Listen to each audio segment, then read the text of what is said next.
¿Qué es Contrapunto? Contrapunto es la comunidad de lectores que estamos hablando de Cuaderno Azul. Exactamente. ¿Por qué? Porque leer en soledad Está bueno, está bueno, pero... pero vos me frenaste, me iba a decir es una verga. Vos me frenaste a No, no. propósito. Pero es que no digas una verga porque Eh, leer se lee solo, o sea, no tiene sentido. Es como leerse lee solo, pero también escribir se escribe solo y nosotros dimos la vuelta para ponernos a escribir solos. una comunidad de lectores porque leer, uno lee solo muchas veces, pero también está bueno leer junto a otros y hablar sobre lo que leemos, ¿no? Ujú. Cuando a mí un libro me atraviesa, me encanta, me deja pensando, me queda resonando, necesito hablarlo con alguien. Y también cuando no me gusta. Cuando un libro no me gusta, no me cierra, no me funciona, necesito contarle a alguien por qué no me gusta. Yo creo que el peor caso de leer un libro es que un libro no me genere nada. Pero cuando un libro no me gusta, también necesito hablar a alguien y decir, che, solamente me pasó a mí. Como no ven otros esta costura que para mí se nota y no funciona. Entonces siempre hay una necesidad de un encuentro. Me acuerdo, o sea, decís esto y me acuerdo de hace 3 meses, 4 me pasa en un libro, no vamos a decir nombres, no vamos a decir el nombre de nadie, pero me pasa en el libro de che, mira que esta persona está bastante bueno, qué sé yo, y justo lo terminé llegando a dar taller y fue, chicos, es una verga esto, esto es una verga, no lo toquen. Tanto el placer como el displacer uno lo quiere debatir. Y me encantaría que venga alguien que haya leído ese libro que no se va a nombrar y me diga, che, esto está buenísimo, por esto no te estás dando cuenta. Y decir, ah, bueno, ahora que la película El Jockey. Viste que hay mucha No lo gente que vi está todavía, como sí. tipo, bueno, mucha gente dice, che, ay, no la entiendo. Capaz si me la explican me gusta. Y que haya Totalmente. algo de eso, capaz no lo entendí. O capaz Claro. el disfrute está en algo que a mí no me conecta. Por ejemplo, algo que pasa con este libro en particular, que vamos a hablar en un rato, es que todas las temáticas que toca, o las 3 temas principales que toca, son temas que a mí, en lo personal, me emocionan y siento que toda la literatura que me gusta y que intento hacer está relacionado a eso.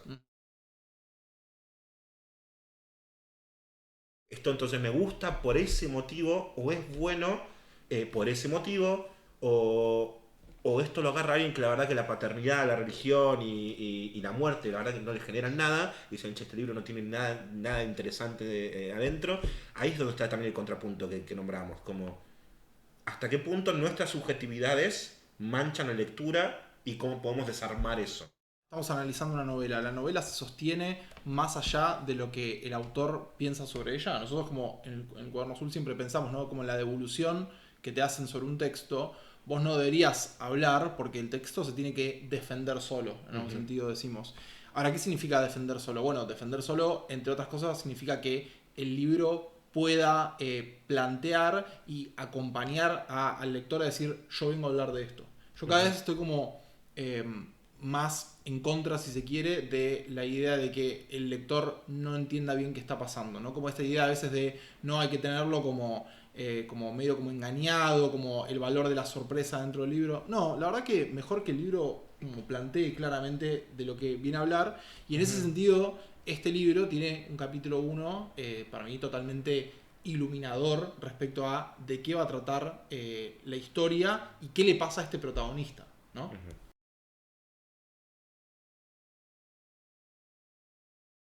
De hecho, sin ir más lejos, la primera frase del libro dice, el primer cuerpo sin vida que toqué fue el de mi padre. Es una frase que está codificando un montón de temas y cuestiones que van a atravesar al personaje, ¿no? El primer cuerpo sin vida, es decir, va a haber otros, ¿no? Es el Ujú. primero de una serie. Y también es una muerte que en algún sentido va a enseñar, porque es la primera, va a enseñar cómo lidiar con otras muertes. ¿Y cuál es esa muerte?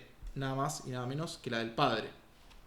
Un padre que, como vamos a ver, es un padre violento en algunos sentidos, un poco ausente o distante, un padre que pareciera no sentirse, no vivirse desde el protagonista como un padre quizás protector, quizás un padre como que puede enseñar y que puede como acompañar a ese hijo, Sí, la ¿no? figura opuesta de arquetipo de padre o del cliché de padre protector, ¿no? Exactamente, Todo lo que no debería ser un padre. exactamente. Y él Eh, ahí también está diciendo, bueno, yo no quiero ser este padre tampoco. No quiero, cuando yo sea padre, no quiero ser así.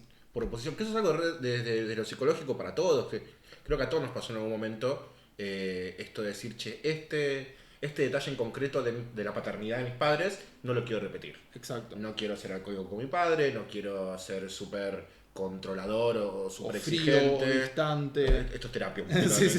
Todo esto es ficción, ejemplos aleatorios. Ejemplos ficcionales. Exacto. Pero hay algo de los padres como ejemplo a no seguir. Exacto. Pero también hay algo de lo inevitable de ciertos puntos de la herencia, ¿no? Como hay cosas que vos decís explícitamente no quiero seguirlas y después hay cosas que te vuelven a aparecer, ¿no? Sin poder controlarlo. Y ahí hay una línea de conflicto, ¿no? Como qué herencia podemos superar y qué herencia simplemente vuelve y no la podemos controlar. Y entonces, si hay un personaje que dice, mi padre murió y yo no quiero ser como este padre, ahí está ya un poco la semilla de qué de esas cosas efectivamente va a poder separarse y cuáles no. Pensando un poco en lo que va a seguir de la novela, esto que vamos a nombrar ahora pasa en 10 páginas más adelante, 12 páginas más adelante, que es cuando él termina siendo padre justamente. Empieza esta idea de lo que decíamos, no replicar ciertas cosas, ver de cuáles puede alejarse, de cuáles no. Y sobre todo porque el arquetipo, con esto que me parece importante para enganchar con ese otro arquetipo, que es el arquetipo de padre que debería ser, o que uno espera, el padre que él termina teniendo y el padre que él quiere ser, ¿sí? Como diciendo, bueno, esta idea de ausencia, esta idea de dolor, esta idea de violencia, no es lo que yo quiero como padre, es el arquetipo a no seguir. Yo como persona voy a ir en contra de eso e intento ser distinto en este sentido. Ahí armando lo que el padre debería ser, alguien que provee, alguien que cuida, alguien que se ocupa de su familia.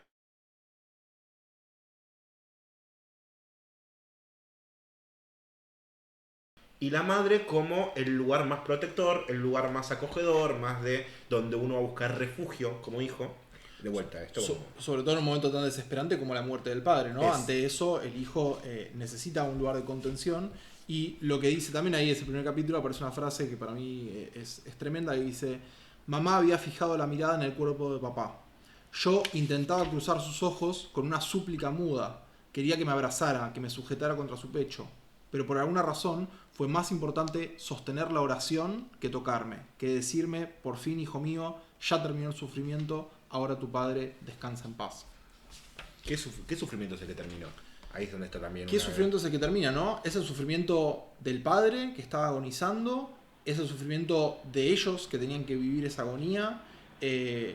¿Cuál es el sufrimiento más importante? ¿El de que estaba acá y se fue y murió, o de los que quedamos? Ahí es donde siento que estamos dando vuelta, capítulo 1, todavía no nos fuimos de eso.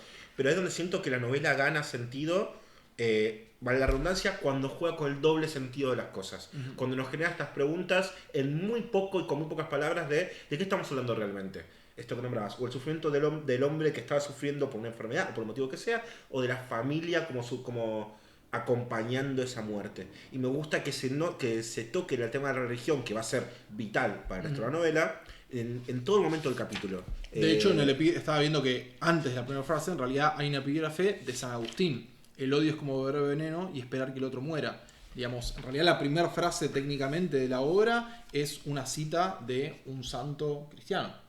Entonces la religión también va a ser una línea que va a atravesar toda esta novela. Creo que de hecho va a ser sobre todo súper importante en el final, del cual no vamos a hablar ahora, pero hay algo del final que tiene mucho que ver también como con lo religioso, y que tiene también que ver con, bueno, cuál es el sentido que le asignamos a la muerte. ¿Qué viene después de la muerte? Es una de las preguntas que suele responder la religión, dar algún tipo de respuesta que, creo yo, nos calme esa angustia, ¿no? Lo más aterrador era pensar que detrás de la muerte no había nada. Exacto. Eso, con esa frase casi que abre el segundo capítulo. Exacto. Después que el primero cierra, en la oscuridad de esa noche fuimos una estampita borrosa y patética, que es la idea de esta familia toda rota, el hombre muerto, la mujer arrodillada rezando, ni siquiera tocando a su hijo para consolarlo, el pibe al lado intentando entender algo de todo eso, algo de la estampita como la imagen que casi como una fotografía dolorosa y tormentosa, y como la muerte empieza a aparecer como, bueno, ¿qué va a pasar? ¿Qué hay después? Yo creo que desde las personas religiosas, yo soy una persona muy religiosa, no sé si está bien decir eso, creo que sí. Soy una persona muy religiosa y para mí hay un consuelo, tal vez infantil, en creer que después de esta vida hay un lugar de encuentro. Así infantil necesario. Así como infantil, tal vez como, creo que no me acuerdo que decía Consuelo de Tontos, la religión, sí. bueno, necesario para soportar una vida en la cual todo se termina y todo tiene una fecha de caducidad. Entonces, si no nos aferramos a algo para soportar eso, de repente no tiene ningún sentido estar vivo. Y de hecho, volviendo un poco a la frase que marcábamos recién de la madre, uno podría hasta ver una oposición, un contrapunto si se quiere, entre un consuelo más bien físico, humano, ¿no? Corporal, que está pidiendo él a la madre. Él necesita que la madre la abrace, lo sujete contra el pecho, y la madre dice, no, es más importante sostener la oración, es más importante sostener el consuelo, si se quiere, espiritual o cósmico en algún momento, que en algún sentido, que plantea como la religión, ¿no? Porque le viene a dar algún tipo de sentido, algún tipo de razón de ser a la muerte, que si no es una experiencia como absolutamente desoladora. Entonces pareciera ahí que en vez de la religión ser un lugar donde, bueno, podemos como comulgar y estar en paz, ahí aparece como desde el punto de vista del protagonista una especie de fricción, de contraposición, ¿no? O sostenemos el consuelo de la religión, o nos podemos abrazar y sujetarnos fuerte como entre madre e hijo. Bueno, las dos cosas en esa escena no se pueden. La escena se resuelve para un lado, ¿no?